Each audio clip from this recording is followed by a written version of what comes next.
Boa tarde a todos.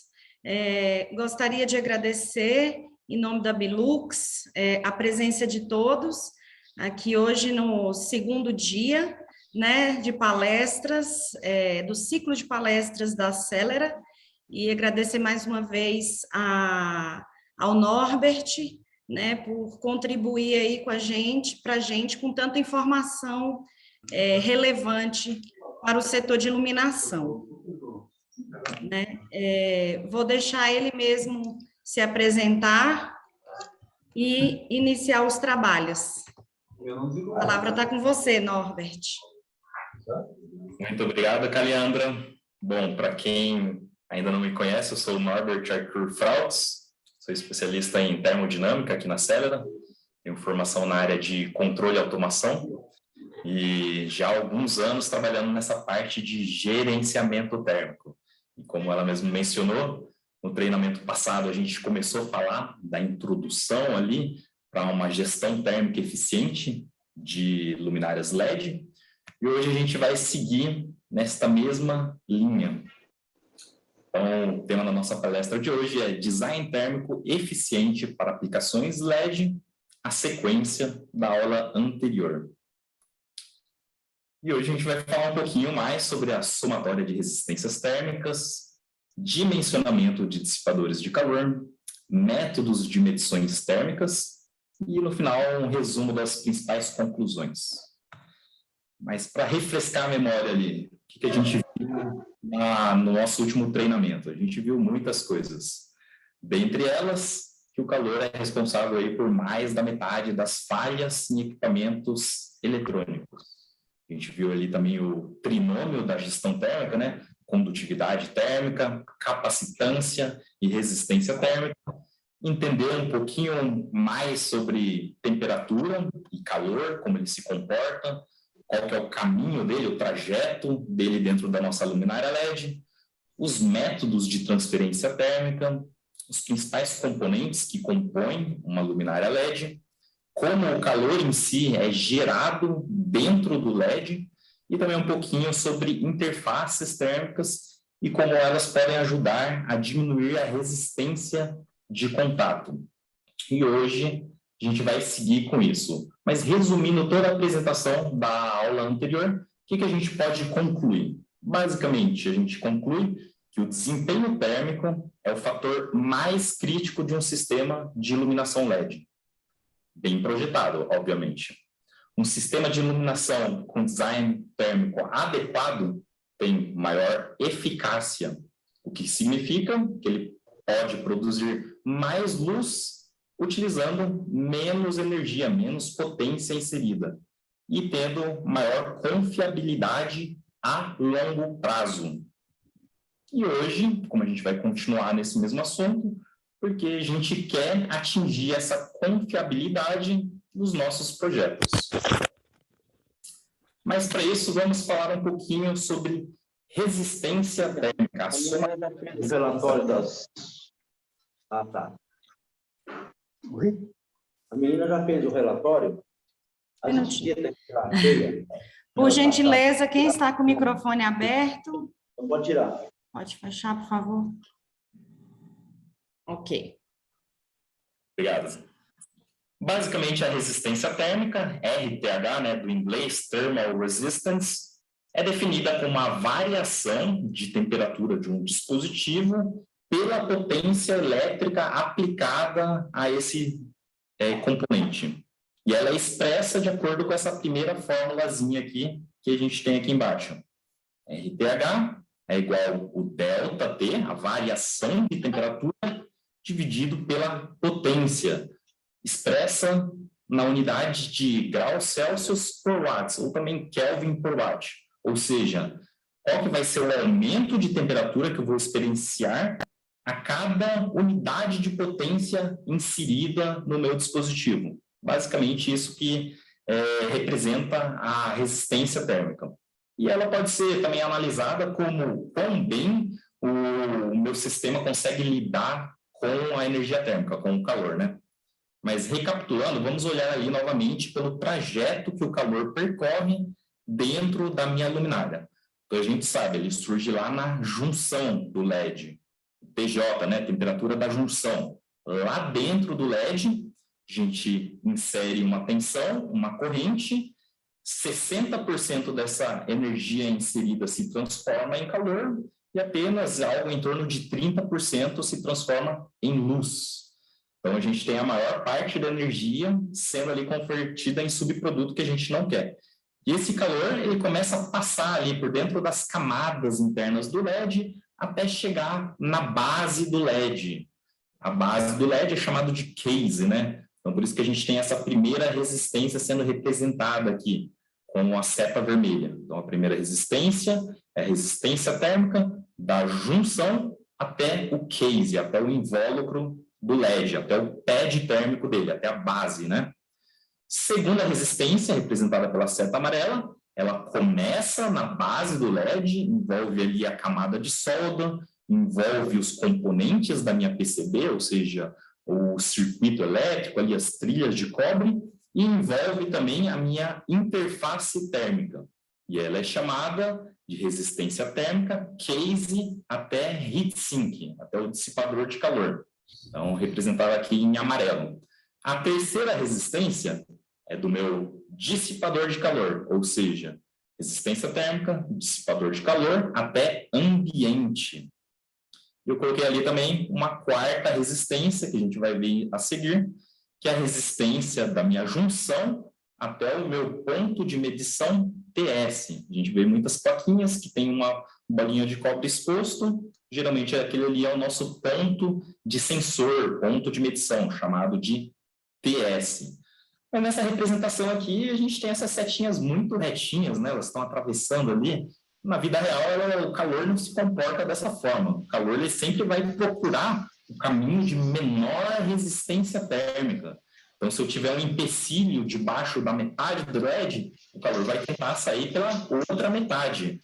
E isso é bem importante nas próximas análises que a gente vai fazer aqui. Um ponto também importante de se mencionar. Geralmente, a resistência 1, a resistência dentro do LED, é fornecida pelo fabricante de LED, lá no datasheet. Você vê qual que é a resistência térmica do LED. E a resistência também sobre o dissipador de calor, o fabricante do dissipador de calor muitas vezes também coloca esse dado no datasheet. Já a resistência amarela, essa aqui é um pouco mais complicada, porque ela leva desde a espessura da camada de solda, que pode variar de acordo com o meu processo SMD, até a PCB, que muitas vezes também varia ali, e a interface térmica. Nos nossos datasheets aqui da Celera, por exemplo, a gente coloca qual que é a resistência de contato, a resistência térmica da interface. Mas não depende só disso, depende do contato dela com a PCB e o contato com o dissipador de calor, né? Como a gente já viu anteriormente, a rugosidade afeta muito nisso. Qual que é o método de fixação que eu estou utilizando ali na minha PCB?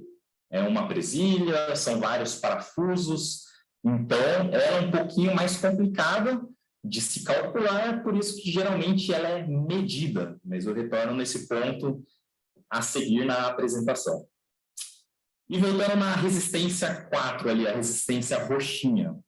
Essa resistência da junção até o ponto de solda TS, igual eu mencionei, igual está nessa foto aqui no canto direito inferior. A gente tem um ponto de medição ali que é distinto do ponto TC. O TC do LED geralmente é na base dele. Então, a gente tem que furar o dissipador para colocar um termopar, por exemplo, lá no TC para medir. Já o TS não, a gente consegue fixar o termopar diretamente nesse ponto TS e com isso fazer uma medição ali desse ponto. E com essa medição, agora sim a gente pode fazer uma inferência da temperatura de junção do LED, fazendo a somatória dessa temperatura medida em TS, mais as resistências que estão no caminho ali dela. Como se fosse um paralelo ali a uma conta de eletrônica, então considerando um resistor ali no caminho. Para isso, para exemplificar, eu peguei esse exemplo aqui de um LED genérico. Então, isso aqui é uma tabelinha do datasheet deste LED, que contém as informações que a gente vai precisar para fazer o cálculo. E também está definido já qual que é a corrente que eu vou estar alimentando esse LED, 700 mA, e qual é a tensão, 3,15 volts. E a resistência indicada na tabelinha. Voltando naquela nossa fórmula que a gente viu no slide anterior. Resistência térmica, escrevi aqui EL para representar que é um método de cálculo elétrico, né? Que tem vários métodos de acordo com o dado que eu tenho disponível. Eu posso fazer esse cálculo levando em consideração a resistência, ou se não, se eu já tiver a temperatura de junção medida, eu posso colocar junto com a temperatura de junção e determinar qual que vai ser, por exemplo, a potência que o LED está soltando. Então, tem vários lados diferentes para abordar esse problema. Nesse caso, a gente vai estar calculando a resistência térmica pelo método elétrico. Nada mais é do que o delta da temperatura, ou seja, TJ menos TS dividido pela potência que eu estou alimentando esse LED, né? Reorganizando essa equação, a gente tem TJ é igual a TS mais a resistência de contato multiplicando a potência elétrica inserida, sendo a potência a multiplicação da corrente e da tensão. Simples até aqui. Como eu já tenho todos esses dados, eu posso substituir os valores, obtendo uma TJ de 34,4 graus. Por quê? Porque a minha TS, quando eu medi ela, estava 25 graus. Fazendo a somatória das resistências, sabendo qual a potência eu estou alimentando, eu tenho agora uma inferência da temperatura de junção. Isso aqui eu posso estimar qual que vai ser a temperatura na minha junção. É um método super preciso? Não, porque pode ter um defeito no LED, por exemplo, ele tem uma resistência maior. Pode ser que o meu termopar não foi fixado da maneira correta no TS, mas para você ter algum dado já é o suficiente você fazer através desse método.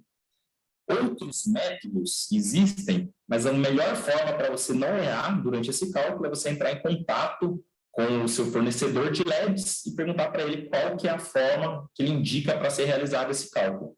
Ele com certeza vai ter algum material e te encaminhar para te dar mais segurança durante essa medição e esse cálculo.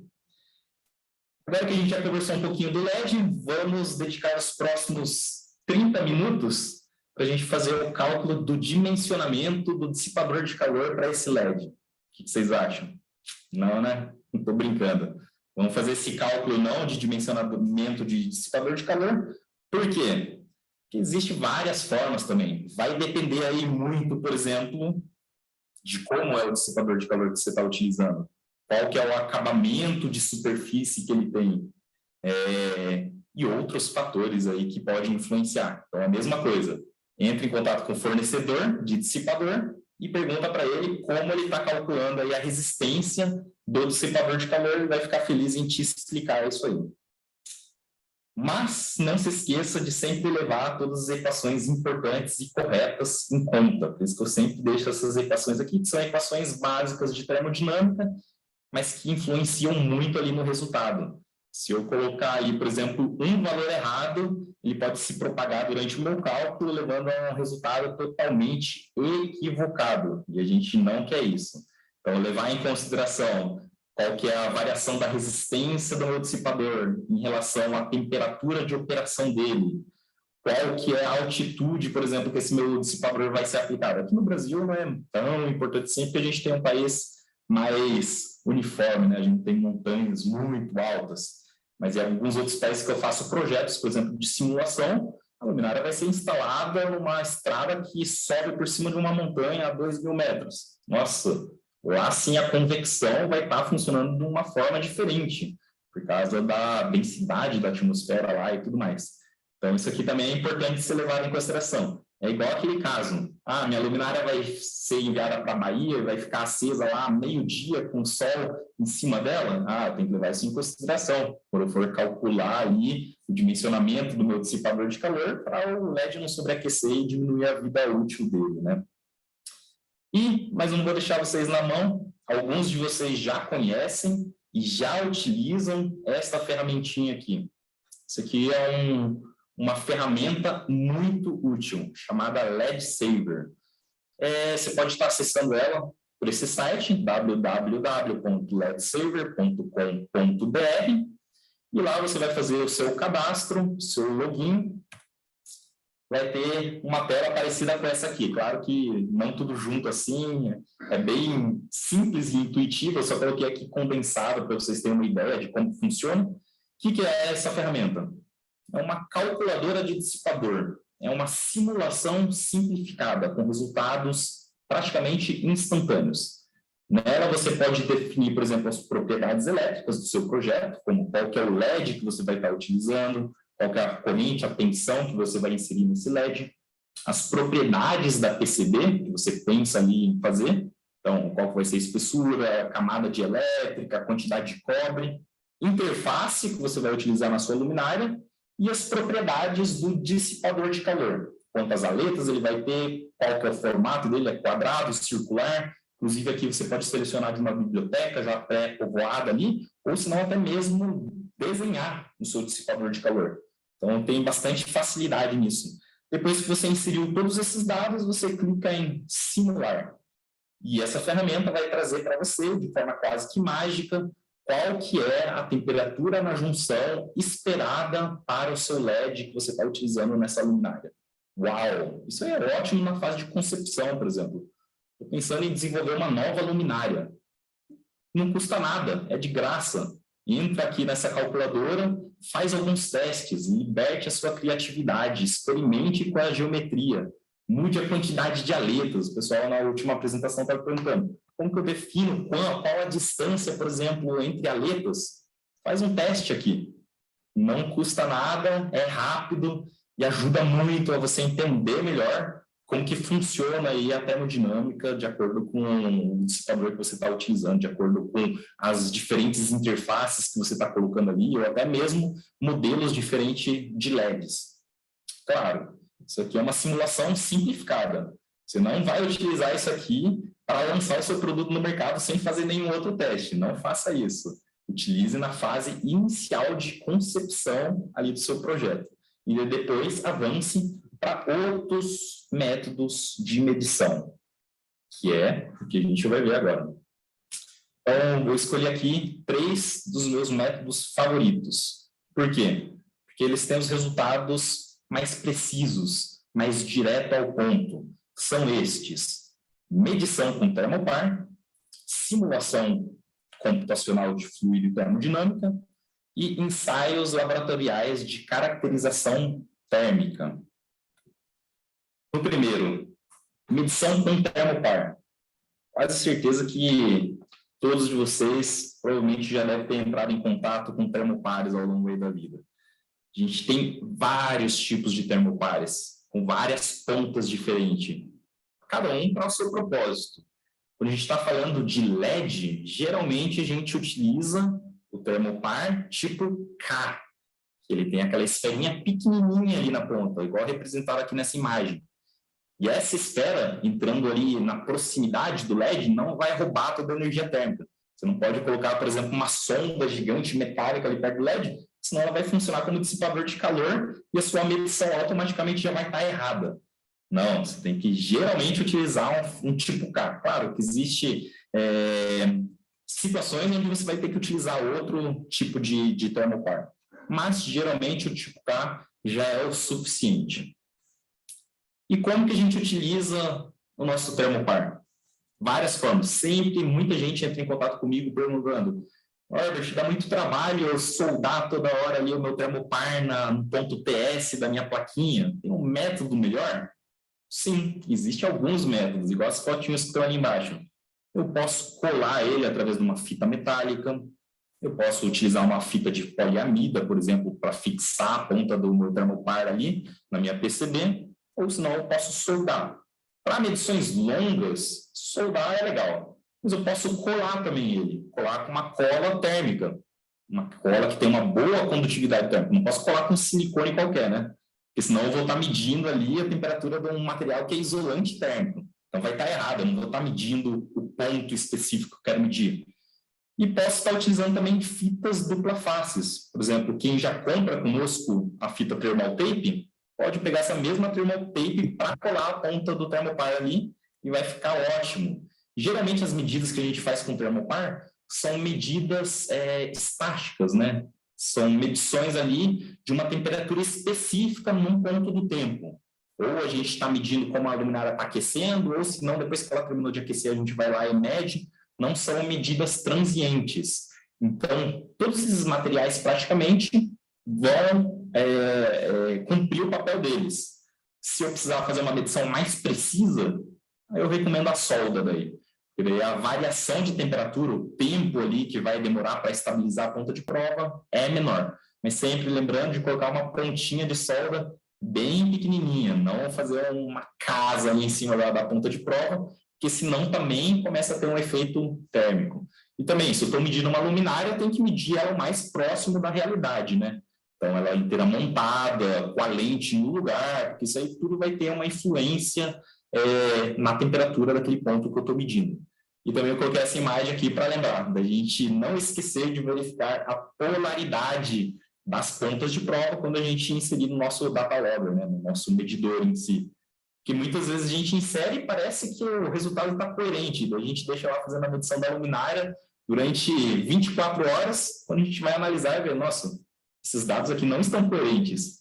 E daí você percebe que você colocou a polaridade invertida. Uma forma rápida de você ter certeza que está do lado certo é insere o termopar na conexão e segura a esfera nos seus dedos. E você vai ver se a temperatura estiver subindo, estabilizando ali próximo dos 36 graus, que está coerente. Agora, se você segurar e a temperatura começar a cair, é porque provavelmente a polaridade está invertida. E depois também, façam experimentos, testem o que fica melhor para a sua realidade. Não custa nada ficar experimentando as coisas, né? A gente só aprende com as coisas que a gente experimenta, com os erros que a gente comete. Norberto, posso fazer uma pergunta, Carlos Eduardo? Sim. Nessa temperatura de junção, temperatura de superfície, a gente costuma aqui na empresa colocar uma pequena fita isolante, uma cortadinha, só para colocar a esfera redonda do termopar em cima. É mais para você ter o contato. Isso pode afetar alguma coisa? Você acha que a gente coloca por cima uma pequena fita isolante, não é uma fita de poliamida ou metálica, como você colocou, mas uma fita que não chega a pegar no LED, é só para... Se ela não tiver entre a ponta de prova e o ponto que você estiver medindo, não tem problema, ela só está sendo utilizada ali para fazer a fixação mecânica. Então, ok. Exato. Não tem problema. Ok, obrigado. Então, para o próximo método de medição. E essa aqui é a queridinha, simulação CFD.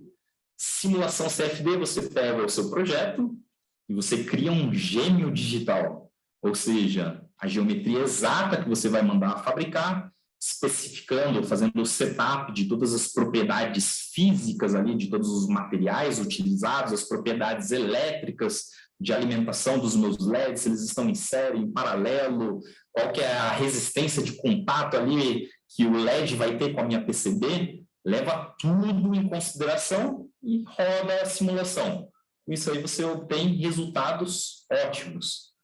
E você pula várias etapas do processo antigo, digamos assim, de desenvolvimento, onde você tinha um conceito, você gerava um protótipo, fazia ajustes, gerava o segundo protótipo, ia para mais ajustes e ficava nessa de fazer protótipo, testar novamente, que é algo que consome muito tempo, geralmente é caro, e hoje em dia a gente não pode se dar mais ao luxo de ser demorado, senão alguém vai lançar o produto antes de você e você vai perder uma oportunidade. Então, o CFD entra exatamente nesse momento. Já brinquei lá com o LED Saver, já tenho um conceito melhor aqui na minha cabeça, já fiz o desenho inicial da luminária, ótimo. Entra com uma simulação, em vez de ficar gastando tempo. E daí você pula, dado o conceito da simulação desse conceito, direto para um último protótipo de validação, por exemplo. Então, não recomendo você ir direto também da simulação para o mercado. É bom ter um protótipo, que pode ser que algum dos dados que você inseriu na simulação não são confiáveis. Muitas vezes a gente vê isso. Fornecedor, por exemplo, de PCB de um outro país que não tem um suporte muito legal, mandou para mim um datasheet lindo. Nossa, é sensacional. Chega lá na hora, eu monto e o resultado fica totalmente diferente. A temperatura não bate com o que está lá no datasheet. As resistências não batem. Então, muitas vezes, os dados que você tem não são totalmente confiáveis. Então, por isso que é bom fazer esse protótipo final para a validação Uma vez validado, ótimo, já pode começar a produção e ir para o mercado. E aqui eu coloquei uma imagem aqui de exemplo aqui embaixo que representa também a inserção de um termopar ali numa área que eu quero medir da temperatura do LED, para você fazer infinitos termopares virtuais. Qual que é a grande mágica da simulação CFD? Ela traz insights que muitas vezes a gente com outros métodos de medição. Então, por exemplo, a liberdade de você fazer cortes em qualquer plano de visualização que você queira da luminária, como representado nessa imagem superior. Posso fazer infinitos cortes de visualização e enxergar exatamente como o calor está se comportando naquele ponto. Ou aqui do lado, por exemplo, essa imagem aqui que parece uma gosma ali em cima do dissipador de calor, o que é aquilo? É uma representação da camada limite do ar sobre o meu dissipador. Como o ar está grudado ali, como ele está formando um colchãozinho de ar quente em cima, quais são as áreas que não tem essa camada limite, que a camada limite foi rompida. Isso aí você não consegue ver através de uma câmera térmica, por exemplo. Só através da simulação que você consegue enxergar isso. Ou mesmo aqui embaixo, visualizar as linhas de fluxo de calor dentro da minha geometria, como se fossem as streamlines de fluido, mas representando como cada unidade de caloria está se mexendo dentro do meu alumínio, por exemplo. Então, ela está surgindo aqui no LED, ela está indo para qual parte da minha aleta, ela está indo para trás, ela está influenciando ali onde o driver está fixado, por exemplo. Será que vai aquecer muito o meu driver? Eu vejo o caminho que o calor está percorrendo dentro dos materiais, através de uma simulação. Sensacional isso. E depois aqui também a distribuição térmica, não somente sobre o sólido, mas em todo o fluido que está em volta. Eu posso aplicar uma transparência e enxergar ali como o calor está se movimentando. Nossa, é muito bom para ser verdade, né? Além disso, o que mais a gente consegue ver?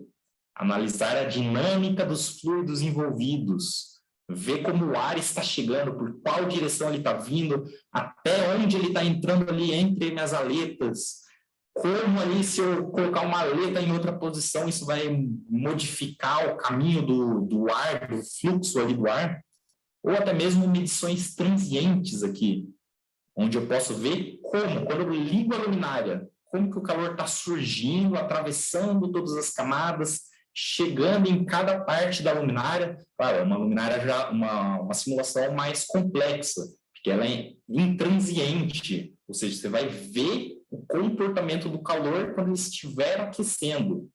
Mas é sensacional. Com o termopar, você pode chegar a alguns poucos valores, fazer, por exemplo, um gráficozinho ali de aumento da temperatura, se você tiver um data logger. Na simulação, você consegue enxergar todo o processo. Isso é muito bom. Claro, sempre lembrando, tem gente que pensa, isso é a salvação, então. Se você não tiver dados precisos, não importa quanto tempo você dedicar no setup da sua simulação, a simulação não vai ficar boa. Os dados estão corrompidos no começo, na entrada ali. O resultado vai sair corrompido da mesma forma. Então, você tem que ter dados precisos aqui no começo para o resultado ser coerente. A pessoa que estiver fazendo a simulação, visando os resultados, tem que ter uma visão crítica dos resultados. Ver, realmente, isso faz sentido? Como que eu posso provar isso matematicamente? Faz sentido com a física? Por exemplo, vou fazer a luminária lá na montanha. Dá para eu simular isso. Se ela estiver dissipando muito melhor do que ela dissipa ao nível do ar, é estranho alguma coisa, né? Alguma coisa não está fazendo sentido. Então, essa visão crítica também se faz necessário no processo de simulação, e só se você seguir isso, realmente você vai conseguir otimizar o seu processo de desenvolvimento.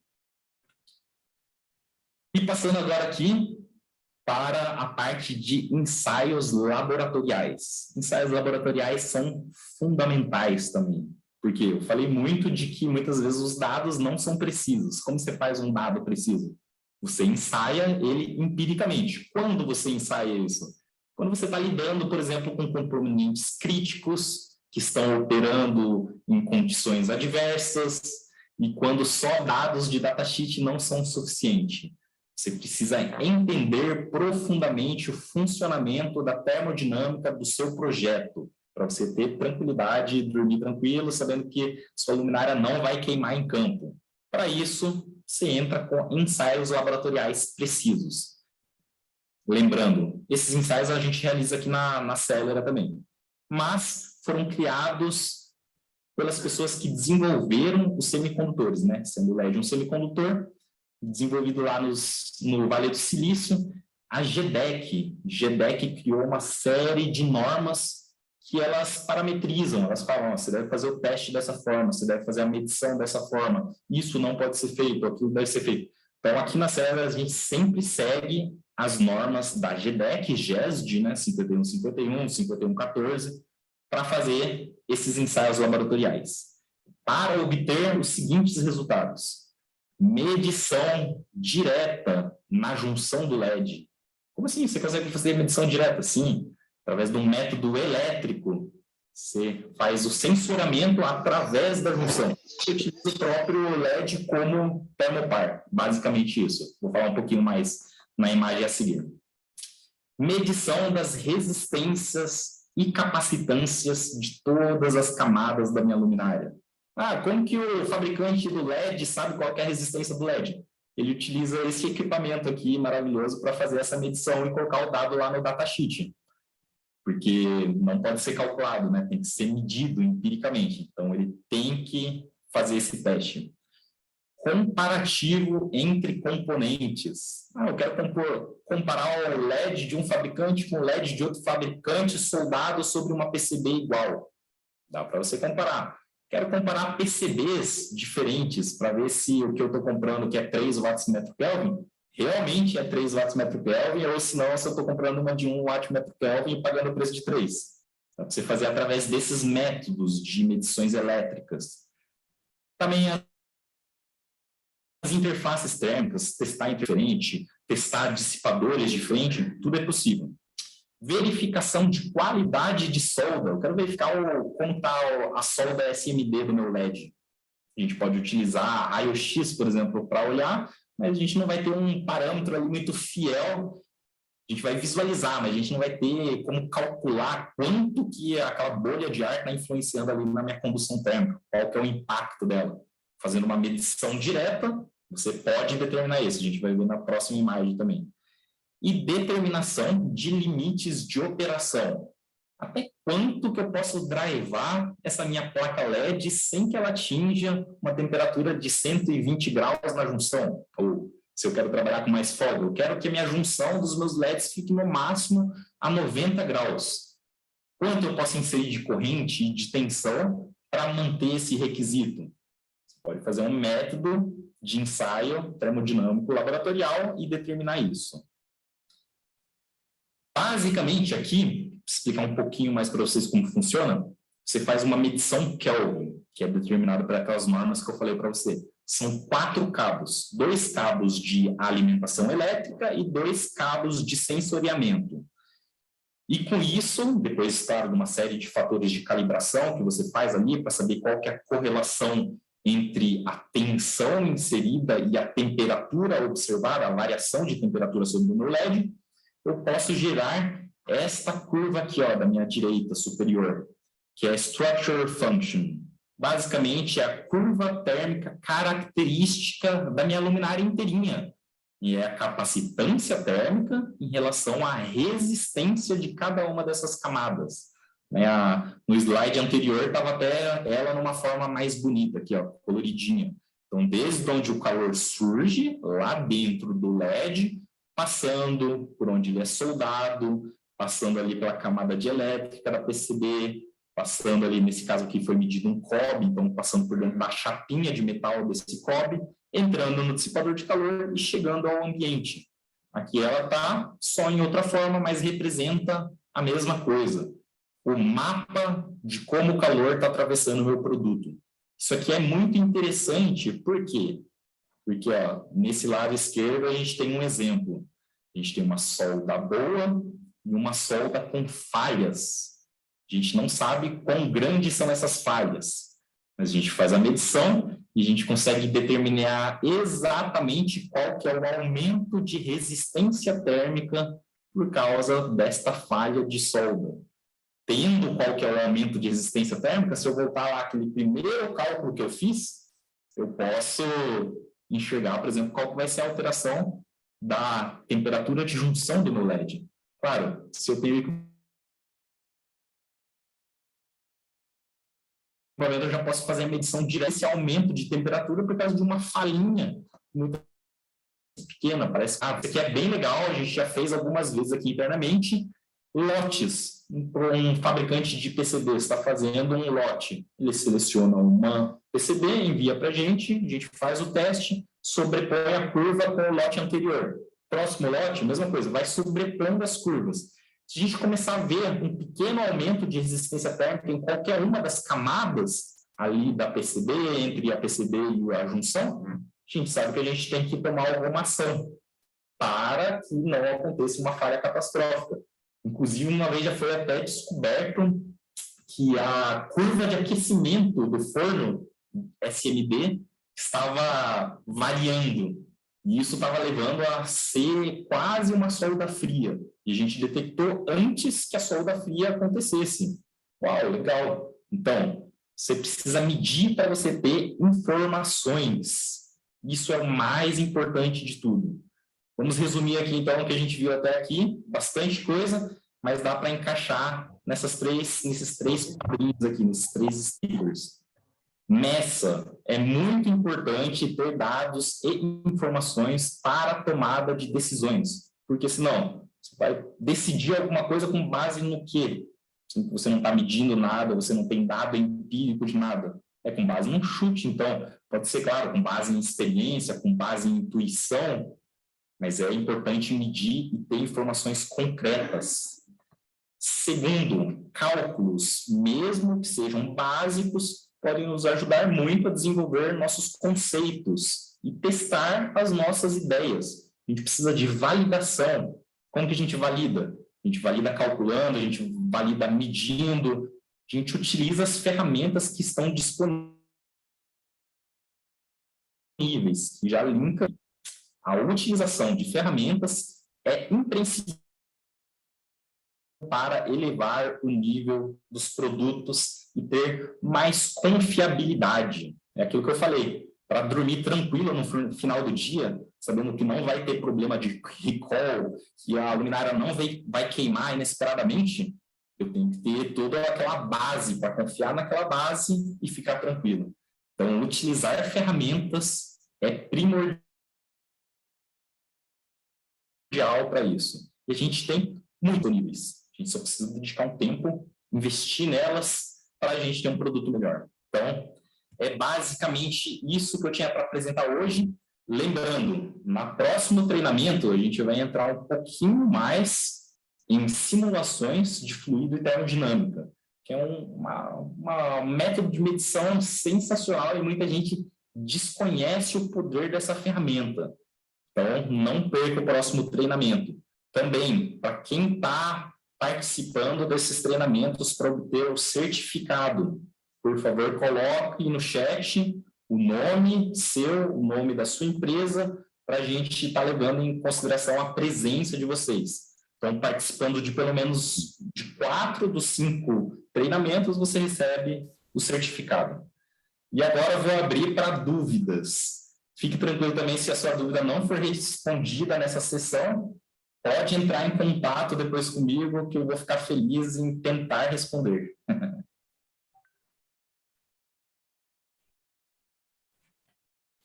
Pode falar, Carlos Eduardo. Norbert, qual a influência da temperatura ambiente para todo esse estudo? Porque esse é um ponto, né? Às vezes você tem a luminária que está ali a 20 graus no ambiente, mas pode estar no teto, com temperatura acima, no luminária embutida, pode chegar a 50, 60 graus. Como é que é a influência disso no estudo aí que você se propôs aí? É uma influência direta, é uma somatória de temperatura. Então, se a minha temperatura ambiente estiver a 25 graus, e eu fizer os testes, as medições, Ótimo. Muitas vezes vai dar uma temperatura ali confortável de junção de 90 graus. Agora, se eu elevar o ambiente para 50 graus, você acha que não vai ser proporcional a esse aumento de temperatura? Claro, não é um aumento totalmente linear. Eu não somo em cima da minha junção medida mais 25 graus, porque conforme mais quente vai ficando, teoricamente, mais eficiente fica o dissipador de calor, mais rápido flui o ar, mais rápido se dá a convecção. Mas vai ter uma somatória ali em cima da minha temperatura de junção. E isso, através de quase todos os cálculos, você vai ver isso diretamente, igual naquela primeira fórmula lá que eu mostrei, na verdade, na segunda. Eu fiz a medição de TS, e TS estava a 25 graus.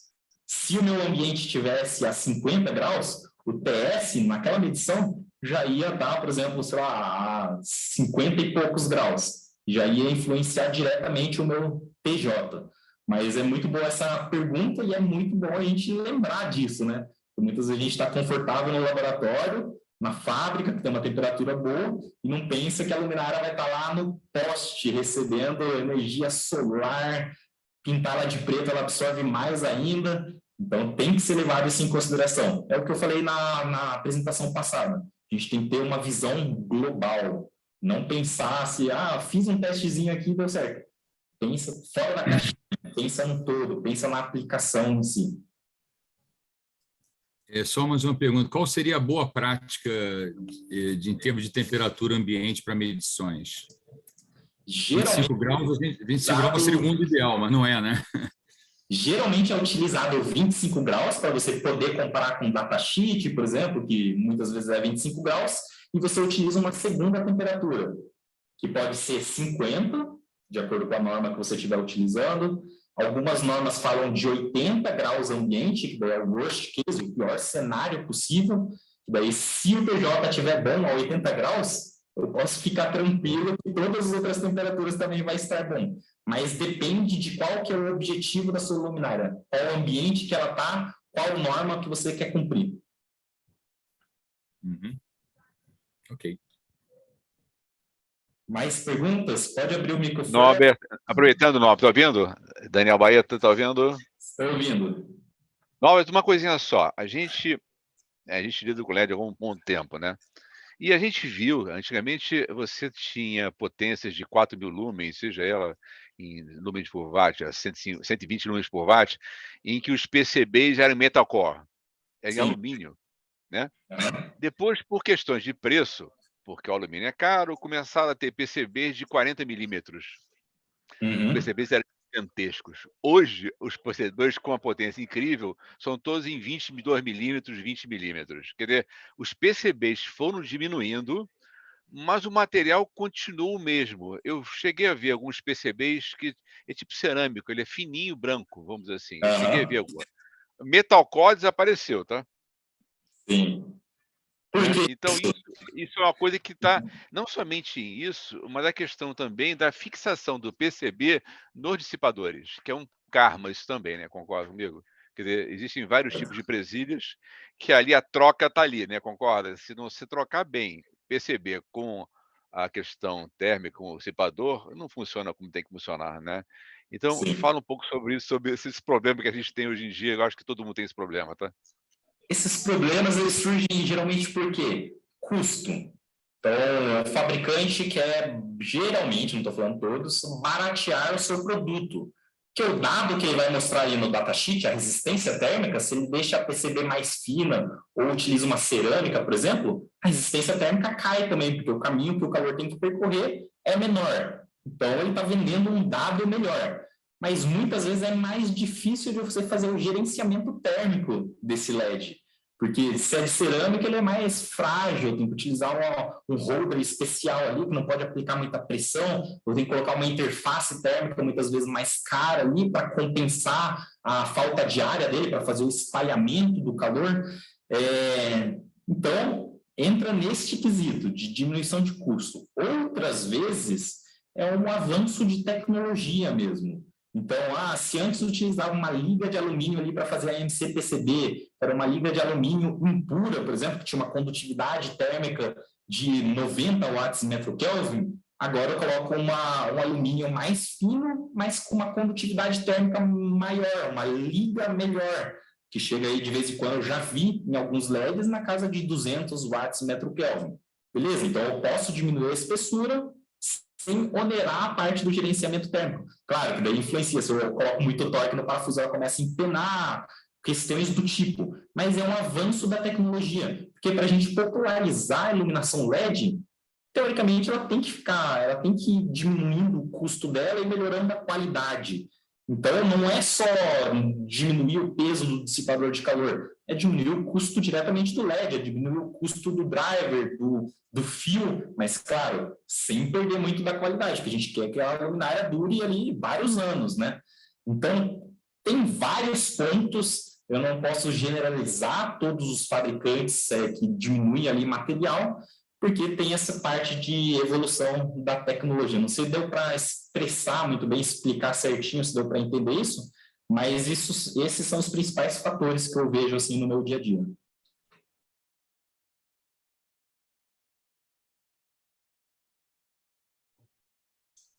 Alguém mais tem perguntas? Se alguém tiver sem microfone, pode mandar pelo chat também. Aproveitando, eu vi duas perguntas aqui do Gabriel, da Intral. Ele pergunta, usar o termopar sem a esfera influencia no teste? Sem a esfera da ponta do termopar? Aí ele teria que se manifestar para... Isso. Sim, influencia muito, porque o termopar é uma junta bimetálica. São dois metais que estão fundidos naquela esfera.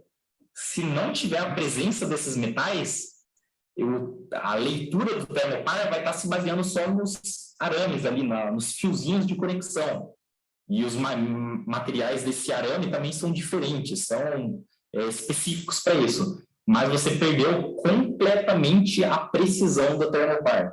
Ele pode estar lendo uma temperatura absurda ou ele pode estar lendo na faixa que você inicia a medição, uma temperatura razoável, mas ao longo da medição a temperatura vai tendo um erro ali de medição, né?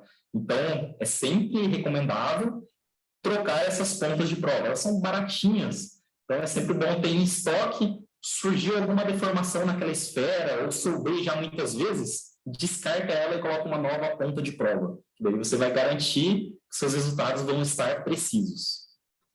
Ele perguntou, mas se eles estiverem entrelaçados? Mesmo assim, descarta, porque vai estar fazendo... O termopar, ele funciona como, basicamente? Ele é um medidor de tensão, basicamente. O datalogger é um medidor de tensão. E a tensão está calibrada para o comprimento do fio e o tamanho específico da esfera, a quantidade de metal que tem ali na ponta. Se eu cortar o fio do termopar e emendar ele, já está fora. Se eu cortar metade da esfera, está fora, perdeu a calibração. Então, não deve ser utilizado. Maravilha. Mais alguma pergunta? Só uma coisa. Desculpa. Daniel, vai falar? Fala você, pode falar. Não, só uma coisa, é que a gente não teve oportunidade de participar da primeira bloco. Se pudesse, não sei se tem algum material que pudesse transmitir para a gente, que estou vendo que o conteúdo é muito bom, né? E a gente está vivendo essa... A primeira apresentação, essa e as futuras, elas estão gravadas e disponibilizadas no YouTube da Abilux. Então, só lá dá para assistir sob demanda. Ótimo, maravilha. Albert, só para finalizar. Sobre temperatura ambiente, é uma coisa meio engraçada. Nós estamos no Brasil, né? Concorda? São várias temperaturas ambientes. Quer dizer, eu estou no Rio de Janeiro, 45 graus já tem um ambiente, tá? Sim. Agora, a gente pega um ambiente entre forro, que tem uma laje, e eu tenho um entreforro de 20 graus, 20 centímetros, que essa temperatura ambiente vai chegar a uns 70 graus. Sim. Como é que eu faço? Como é que eu dimensiono isso? Geralmente, para que seja ambiente Brasil, vamos dizer assim, né? Exatamente, você vai ter que levar essa temperatura ambiente lá do fogo de 70 graus em consideração nos seus cálculos, em consideração quando você for dimensionar o seu dissipador de calor. É igual a luminária de posto de gasolina. Tá lá dentro do fogo, o ambiente lá fica super quente, vai aquecendo, o ar não tem para onde ir, é fechado ali dentro do forno, né? Então o ar ali, ele só vai aquecendo cada vez mais. Claro, tem algumas ferramentas que você pode lançar a mão, por exemplo, fazer um rasgo na lateral da luminária para que o ar entre ali e arrefeça um pouco, pelo menos, aquelas aletas que estão enclausuradas. Mas algumas vezes, por questões de normas, não é possível fazer isso, não é permitido fazer isso. Mas aí o designer térmico fica ali numa situação complicada, né? Como pegar todo esse calor e entregar para o ar, sendo que o ar lá dentro está tão quente? Geralmente a solução é superdimensionar o dissipador de calor, ou se não, utilizar um LED que aguente uma temperatura de junção mais elevada. Porque tem LEDs que são parrudos, que aguentam temperaturas muito altas. E outras táticas aí também que o pessoal que tem mais conhecimento do que eu ainda na indústria lança a mão. Ok. Temos mais duas perguntas aqui no chat. A variação da temperatura de junção em uma temperatura ambiente de 25 graus para uma temperatura de 40 graus é diferente da somatória de 15 graus medida a 25? Sim, é diferente por causa da resistência térmica de cada uma das camadas. As resistências, elas mudam de acordo com a temperatura que o material está exposto. Então, nos datasheets de fabricantes de dissipador, tem muito claramente isso. Você tem que levar isso em consideração no cálculo, saber qual vai ser aproximadamente a temperatura, fazer o cálculo e retroalimentar essa informação para você estar calculando na faixa de operação correta. Então, é diferente do que apenas somar. Se for um cálculo de padaria, uma aproximação só, se não for algo muito crítico para o projeto, fique tranquilo, pode utilizar essa aproximação, essa linearização da equação. Mas se for ali para tomar uma decisão mais crítica, se for para inserir esse dado numa simulação computacional, não usa, porque esse erro vai se propagar. Então, tenha sempre isso em mente. Maravilha. A próxima. O Gabriel pergunta: caso eu tenha o ensaio laboratorial de um protótipo, eu posso dispensar os ensaios com termopar, já que irei ter a temperatura de junção do LED, onde existe a maior temperatura do LED? A temperatura de junção é a temperatura mais crítica, é a maior temperatura da luminária. Se você confiar em quem fez esses ensaios para você, se for garantido que realmente o ensaio está correto, pode dispensar a medição com termopar. Mas não custa nada fazer uma validação, mesmo para aprendizagem, né? Faço uma medição em TS, faço uma somatória de resistência com os dados que o datasheet me fornece e vejo se está batendo com a medição que o laboratório XY fez para mim. Então, você tem uma prova real ali. Então, eu nunca gosto de descartar. Quanto mais medição, quanto mais dados e informações, melhor. Mas se você tiver com falta de tempo e confiar em quem fez os ensaios, fique à vontade. Maravilha. A última pergunta que temos aqui no chat é: pela sua experiência com software de simulação, acredita que o Flow Simulation do SolidWorks é indicado para simulação CFD? Indicaria algum? Se ele for bem utilizado, sim. Porque, basicamente, o software ele vai processar aquilo que for inserido nele. Se você dimensionou bem, fez um setup caprichado, reviu todos os dados que você tem, tentou entrar com alguma medição de ensaio ali também na simulação, vai funcionar. E isso quase todos os softwares. Todos esses softwares grandes, eles vão ser precisos. Os cálculos de fluido e termodinâmica vão ser feitos da forma correta. O que muda em alguns softwares é mais complicado para você fazer esse setup. Em outros é mais simples. Como a gente está trabalhando em simulações de elementos finitos, O refino da malha é um passo super importante. Alguns são super fáceis de fazer uma malha precisa. Outros softwares, você gasta horas, dias refinando malha para tentar obter um resultado concreto. Então, não existe muito isso de, um software é muito melhor do que o outro, porque esse software tem bibliotecas já com os principais LEDs. O que existe é o conhecimento que você tem e a confiança que você tem nos seus resultados. Porque, no final das contas, a precisão vai depender do operador da simulação. Isso que é crucial, você ter uma equipe especializada, que já tenha experiência com isso. Porque, senão, obviamente, todo mundo quando está aprendendo, as primeiras simulações não são precisas, não condizem com a realidade. Esse conhecimento vai ser construído ao longo de meses, anos. Então, é basicamente isso. Não indico nenhum software específico, utilize geralmente aquele software que você tiver mais familiaridade. Aquele software que você já faz desenho CAD, você sabe como utilizar, adquira a extensão dele, a extensão de simulação dele. Mas dá uma pesquisada antes se para o seu propósito ele é adequado. Espero que tenha respondido. E na próxima palestra, a gente vai falar especificamente sobre CFD. Então, vai ser muito legal. Maravilha. Acho que foi isso, então, né? É isso. Depois, se quiser, acessa aqui o LinkedIn, me adiciona, pode chamar aqui pelo WhatsApp também, se for alguma dúvida para trás, ou mandar para o meu e-mail as dúvidas. Eu respondo por lá e a gente se vê em breve. Obrigado aí a todos pela atenção e obrigado também pela participar aqui. Obrigada, Norbert, obrigada a todos pela presença. Obrigado. Até. Ótimo, muito bom.